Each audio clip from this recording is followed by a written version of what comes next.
Today is December the 14th. We see to believe. Here in John chapter 20, we have exactly that. John chapter 20, we'll start reading in verse 24. But Thomas, who is called the twin, one of the 12, was not with them when Jesus came. So the other disciples told him, "We've seen the Lord." He said to them, "Unless I see the mark of the nails in his hands, and I put my finger in the mark of the nails, and my hand in his side, I will not believe." A week later, his disciples were again in the house. Thomas was with them, although the doors were shut, and Jesus came and stood among them and said, "Peace be with you." And then he said to Thomas, "Put your finger here and see my hands. Reach out your hand and put it in my side.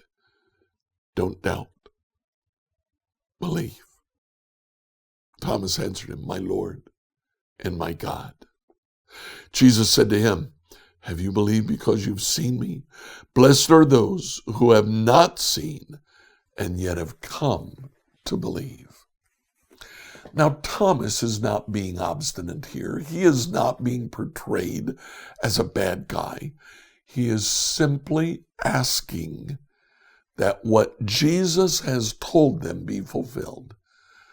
I want to see so I can believe. Then Jesus goes on and he says, "Blessed are the ones who have yet to see and still believe." That's great. But the truth of the matter is, in the Gospel of John, we're expected to see and then believe. But the things that we see are not just the physical things that are around us.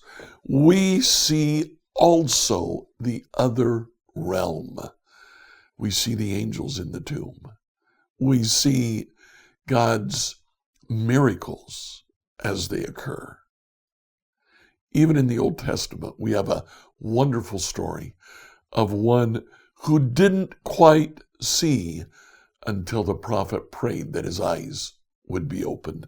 Let's read 2 Kings 6, verses 8 to 23. 2 Kings 6, verses 8 through 23, New Revised Standard Edition. Once, when the king of Aram was at war with Israel, he took counsel with his officers. He said, "At such and such place shall be my camp." But the man of God sent word to the king of Israel, "Take care not to pass this place, for the Arameans are going down there." The king of Israel sent word to the place of which the man of God spoke.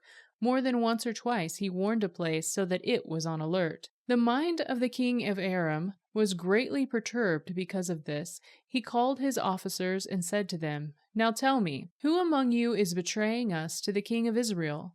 Then one of his officers said, "No one, my lord king. It is Elisha, the prophet of Israel, who is telling the king of Israel the words that you speak in your bedchamber." He said, "Go and find where he is. I will send and seize him." He was told, "He is in Dothan." So he sent horses and chariots there, and a great army. They came by night and surrounded the city. When the attendant of the man of God rose early in the morning and went out, an army with horses and chariots was all around the city. His servant said, "Alas, master, what shall we do?" He replied, "Do not be afraid, for there are more with us than there are with them." And Elisha prayed, "O Lord, please open his eyes, that he may see." So the Lord opened the eyes of the servant, and he saw the mountain was full of horses and chariots of fire all around Elisha. When the Arameans came down against him, Elisha prayed to the Lord and said, "Strike this people, please, with blindness." So he struck them with blindness as Elisha asked. Elisha said to them, "This is not the way, and this is not the city. Follow me, and I will bring you to the man whom you seek." And he led them to Samaria. As soon as they entered Samaria, Elisha said, "O Lord, open the eyes of these men, so that they may see." The Lord opened their eyes, and they saw that they were inside Samaria. When the king of Israel saw them, he said to Elisha, "Father, shall I strike them? Shall I strike them?" He answered, "No.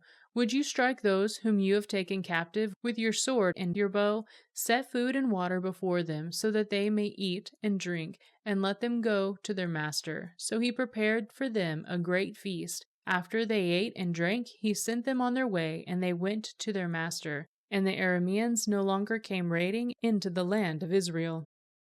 So there in that passage, we see that there are realities beyond just the physical realm, if only we'll open our eyes to see them. So what do we do about this today? Open your eyes. Scripture reading from the New Revised Standard Version by Emily Herrera. If you have a question, please drop it in the comments section below.